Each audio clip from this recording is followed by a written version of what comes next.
Hi, welcome to Talking Books and Stuff, the program that talks all about books and writing and stuff.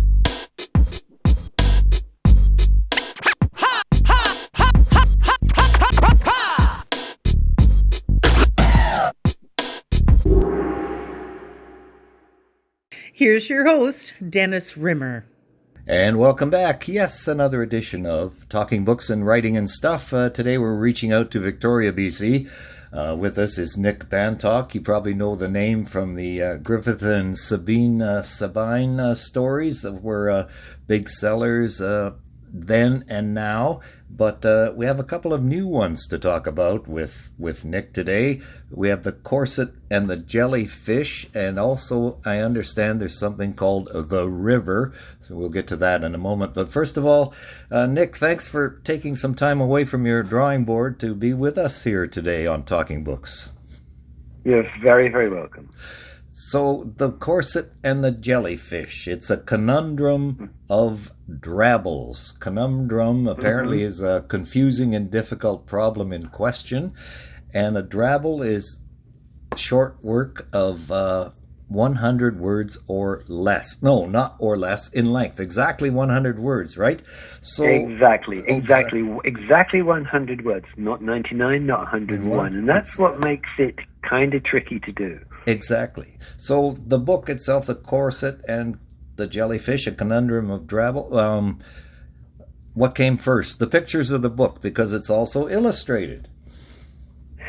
Well, pictures, but not those pictures. I was working on a series of black and white pencil drawings, quite complex, very, very dense.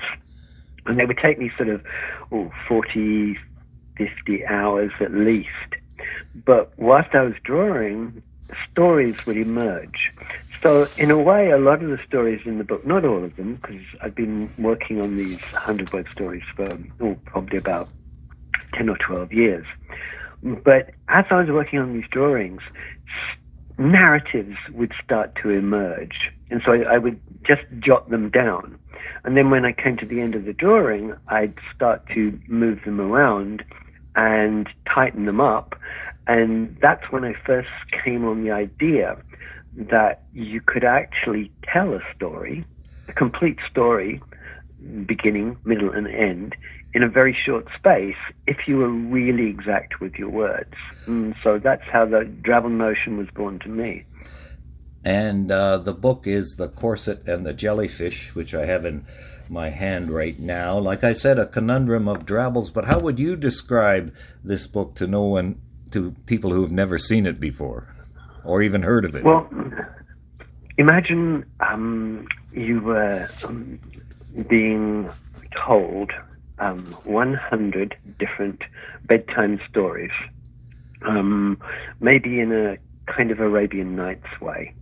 That each story is completely different, separate. The pages are separated. On the left-hand side, you get a strange little petrographic drawing that has no relation whatsoever to the story facing it. It's just a kind of emotional separator. The stories, as I say, are complete, and they range from dark and strange to humorous, to hopefully perceptive and insightful. They are a complete mixture of different tones, but each one of them is created to give you a sense of completion.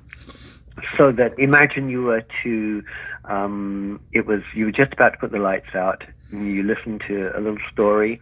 It would lead you to some extent into your dream world in an interesting way. Now, one of the stories, like you said, this person in it starts chewing her fingernails and then doesn't stop until the end, when there's nothing left to chew.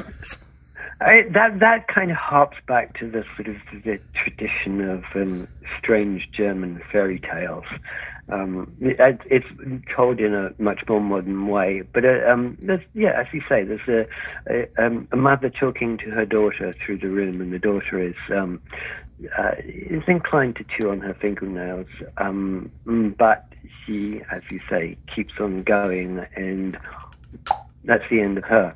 Yes, in more ways than one. So, was there an inspiration for this title, different than any of your previous works? You were talking about the books in general. Yeah. Well, the corset and the jellyfish, again, that actually comes from a drawing I'd done. And whilst I was on the corset and the jellyfish, which is the opening story, tells of a woman who's in a changing room. So probably set somewhere in the late 50s, early 60s, because she's trying on a corset in Debenhams. And she's vaguely listening to a person in the background who's whistling the William Tell Overture rather badly. Right. And suddenly a passing jellyfish decides to tattoo on her arm and leg a little symbol. And when she comes home at night, her husband doesn't notice because he's a workaholic. But her lover, who sees them later in the week, is completely intoxicated by them, and the story goes from there. Yeah, he declared them intoxicating and ravaged her a second time. My wife laughed out loud when I read that. So you will see from the kind of tales that we're telling that they're really kind of for folk who like mischief, and there is a sort of a what you call a broad, colourful nature to the whole thing, and certainly the illustrations reflect that because they're sort of they're quite intense, quite loose. The illustrations go way back to the Griffin and Sabine series. And Sabine used to have a whole series of little pictographic characters. Those who know the books will probably remember these little sort of floating tiny characters that go over the postcards and run through the letters. And over the years, they've grown and grown and grown, almost to their own fruition. So I have hundreds of them. And so I decided to use them as the spaces in this book, only sort of increase the size of them. So it makes the book have a kind of a light-hearted tone, whilst at the same time, as I say, of having a sort of a dark humor. Now, the news release that the publisher set out said that there might be a puzzle in this collection, The Corset and the Jellyfish. Is there one? Well, yeah, there is, and there isn't. Then again, there isn't. Because anyone who knows my books knows that so what I giveth, I taketh away. The introduction suggests that these stories are sent to me anonymously, and along with the images, and that I decided to put them in a book. But to make it entertaining, we thought we'd add the idea that there is actually a puzzle to solve. Well, the real puzzle to be solved is that each and every person who might partake in this book could actually write their own 100-word story. I won't explain that too much, but there is a reason behind this, and this is a kind of the deeper core to the book.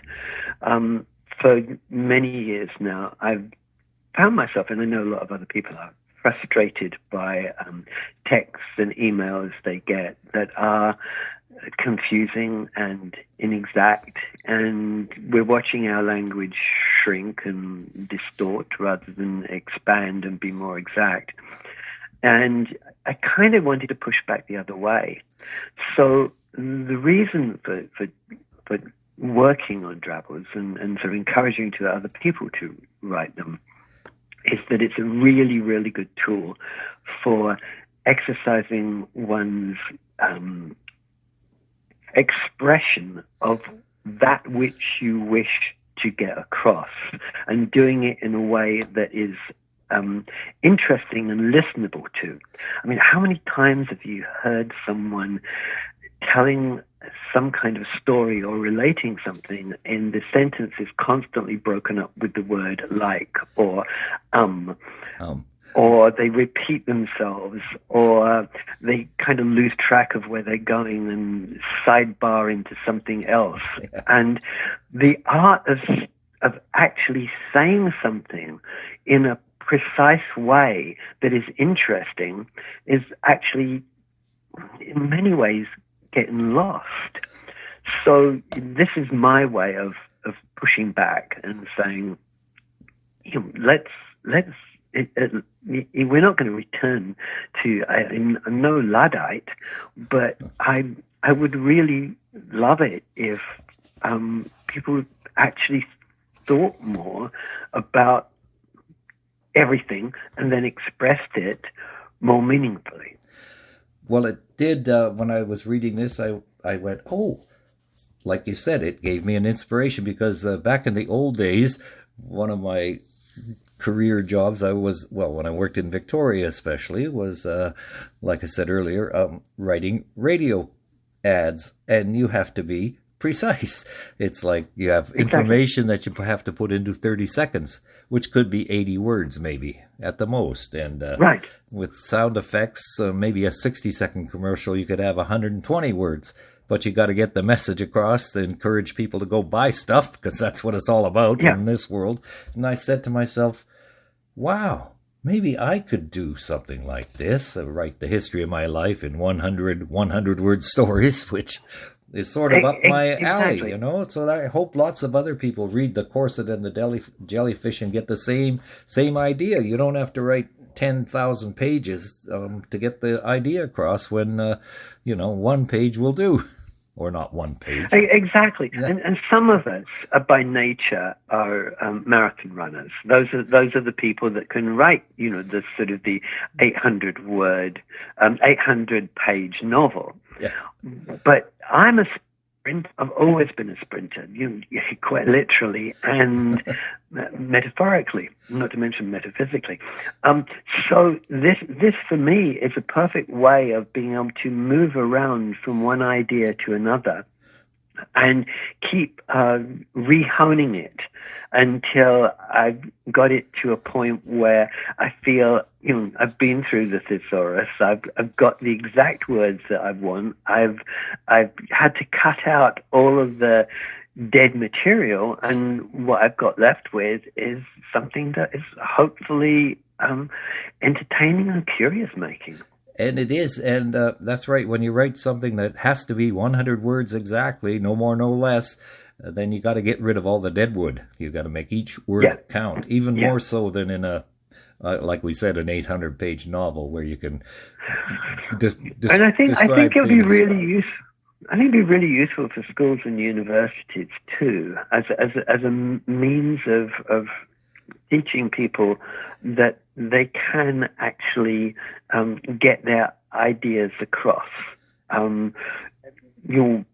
There is a tendency, because I come from the fine art world originally before I started writing, and there's a tendency when you're at art college to be encouraged to just simply corner off a certain area and reproduce lots of material that is a variation on the theme.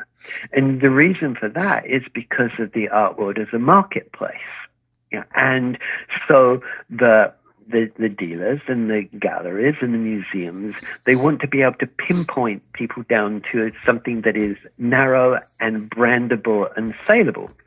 But that is not a healthy way of going through life. I mean, that is a way that is actually going to stunt you. So I've always kind of gone the other way, that I've moved in as many different directions as I could within my in my art world to keep expanding rather than contracting. That is in a way why I moved from fine art into creating books, because they gave me more option to be multifaceted. And I think I've been really lucky. I mean, I've had a pretty interesting life because I haven't been tied down to a narrow track. And so that's what I always encourage my students to, just look at someone like Robert Rauschenberg, and a man a brilliant artist who every day he woke up, he was prepared to work on something completely different. Do you have a routine for your day-to-day I work? used to. Ah, I used to. I mean, being at the grand age of 74 now, I have to ease up on myself. I would love to be able to pound away doing a 12-hour day like I used to, but I absolutely can't. So my routine is very different. But back in the day when I was working, I would go into my studio and I would have a number of different projects spread around the room, paintings, a desk with writing, drawing. And I would in the door of the studio, I would say to myself, I wouldn't preempt what I was going to do. I'd come through the door and I'd say, what do I feel like working on now? And so I would just simply move to the piece that I was most energized by, the one that I had most curiosity for. And I would start work on it. And then when I didn't know what comes next, I wouldn't stop and angst about it. I wouldn't worry about mental block. I would just simply turn around the studio and go, well, where do I want to go now? So I was always moving with my energy and enthusiasm rather than going against myself. I mean, a Zen practitioner might say you're simply flowing with the river. gotcha. So back a bit to your early life, you grew up in the UK. Yeah. And then moved to Canada. Were your early influences such as the Goon Show and things like that, or did you stay away from it? Absolutely. That's where I started. My dad doing the Goon, the silly voices, listening to them on the radio, and then, when I was in my teens, moving on to Monty Python and Fawlty Towers, and then on to sort of Blackadder and Red Dwarf, and anyone who knows those British sort of somewhat left field shows will kind of have a better idea where my mind frame was born. Well, like my grandparents on my father's side come from Southport. So right. My grandmother would always get the news of the world. So the weekly, and I just... Well, there's a comedy within itself. Exactly, and I read that. And I knew about the Beatles 2 years before anybody else did over here, like in White Rock, right. Pleasant Beach, and it was great. And then they would always reference the Goon Show and things like that. So speeding ahead, so when and why then did you come to Canada? I blame it on Margaret Thatcher. There wasn't room in country for both of us, and seeing as she was unprepared to move, I was the one that had to go. And I was previously married, and I had a 1-year-old child, and just wanted to go somewhere where there was more elbow room, where people didn't have 10 different reasons why you couldn't carry an idea through, and ended up applying to come to Canada. Landed in Vancouver, not knowing, with a 1-year-old child, not knowing a single soul, and starting pretty much from scratch. It was quite the bizarre thing to do, but it worked out. It really, really worked out. Because a couple of years after we got here, by then we moved to a tiny island called Bowen, and I was still occasionally doing book covers, because that was what I did in England. So I did over 300 book covers for most of the major publishers. But here in Canada, there was very little publishing, mm-hmm. and so I was just trying to sort of scrape a living together. And one day I was called up by some folks in Los Angeles who did a pop-up books, and they asked me if I would help work on one for an author. And whilst I was working on that project, I suddenly got the idea one day, why don't I do my own bloody books? Why am I doing somebody else's? So I came back and came up with 10 ideas. I got the first 9 ideas for books pretty quickly. The last idea was a piece of pure self-indulgence. I was in the post office, and I saw somebody else's mail, and I was envious of it, and I got this idea of writing a book that was a series of postcards and letters exchanged between two people, one in the South Sea Islands and one in London. And because I understood something about pop-up books, I realized that I could actually put envelopes in and actually have the letters stuck inside. I hadn't at that time realized that no one had, that was a new idea. And to cut a long story short, Chronicle Books in San Francisco saw it, said they wanted to do it, and I said, "Great, well, yeah, that's really good. I'd love to do it, but who's going to write it?" And they said, "Well, you are." You are. And I said, "You got to be joking. I mean, when I left school at 15, my English teachers told me the best thing you can do for humanity is never pick up a pen again." And save the world. It took them about 3 days to convince me. But anyway, I got a wonderful editor, and that's what got me started doing my own books. And of course, those who know Griffin and Sabine will know that it came out. The original print run was 10,000, but by Christmas that year, it had sold over 1 million. Wow! So things just went from better to better. But mostly what it did was free me up to just allow all my creative ideas to go down onto paper without the limitations and restrictions of having to beg with my cap in hand. The publishers were more than willing to take my ideas without questioning them. And so here we are all these years later, and I've got something like 35 books behind me. Although, to go back to your original question, I'm slowing right down now. I tick over. So the corset and the jellyfish and the river too, which is a book and card deck.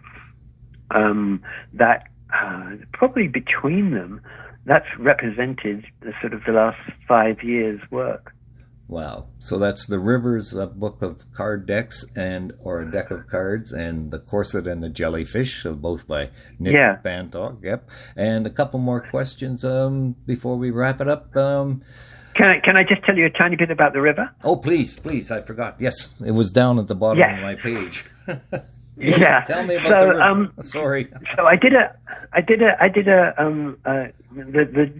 it's a card deck that I've done all the art for, and there's a book that goes along with it. I've always been interested in Jungian psychology, and so a couple of years ago I came out with something called the Archeo, which is about helping people relate to their internal archetypes, and it's a tool essentially to help them understand which character within themselves is the most appropriate to bring forward in any situation within their life. The River is the new one, which is just coming out, and that's really about the language of images.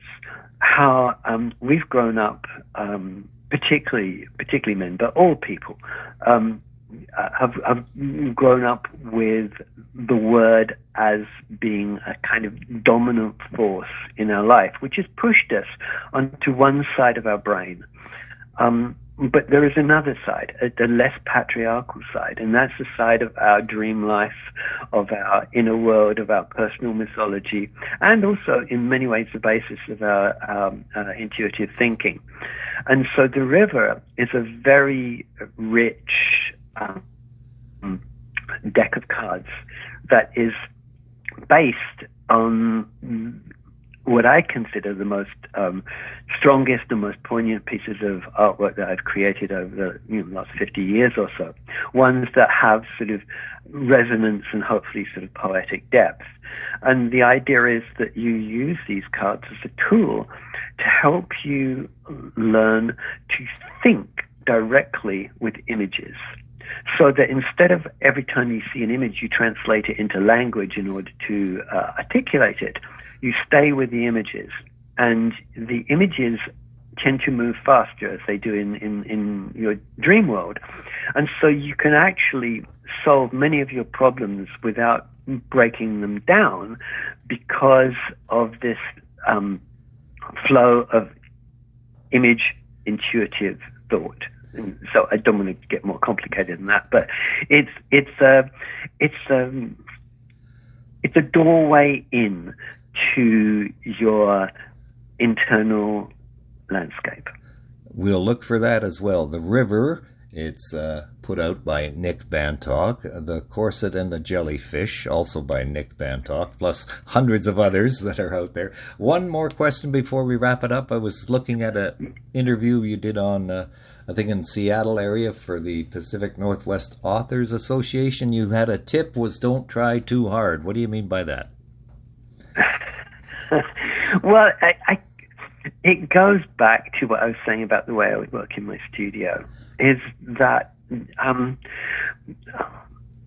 it is tempting to have an idea of where you want to go and gritting your teeth and blinking yourself off and trying to get there, thinking in terms of the reward that you'll get, whether that be pats on the head, applause, money, a published book, or whatever.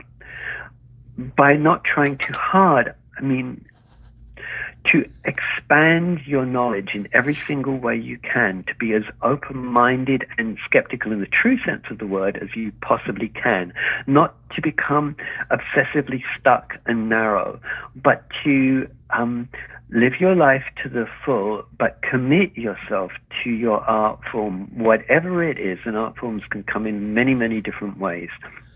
But the idea is to try and bind your day-to-day life with your art or whatever creativity you have, and to combine that with your spirituality, and to try and let the thing flow. So in a way, the river that I describe in the card deck is the river of the flow of simply allowing yourself to see where you go, but giving it your all. And that's a good place to end it. So, Nick, thank you very much for your time today, and continued good luck no matter how long this continues. Thank you very much. And you. When we're at our age, you never know what's around the corner. Oh, I reckon I've got another 125 years yet. Good, thank you. I'll be with you all the way. Nick Bantok, thank you very much. Thank you. Bye-bye. Bye. Thank you for visiting with us today. This is Talking Books and Stuff with Dennis Rimmer. Contact him at dennis@talkingbooks.tk. Thank you, and may all the good news be yours. Oh, and don't forget to check out his book, The Great Canadian Notebook, available across Canada and at amazon.ca.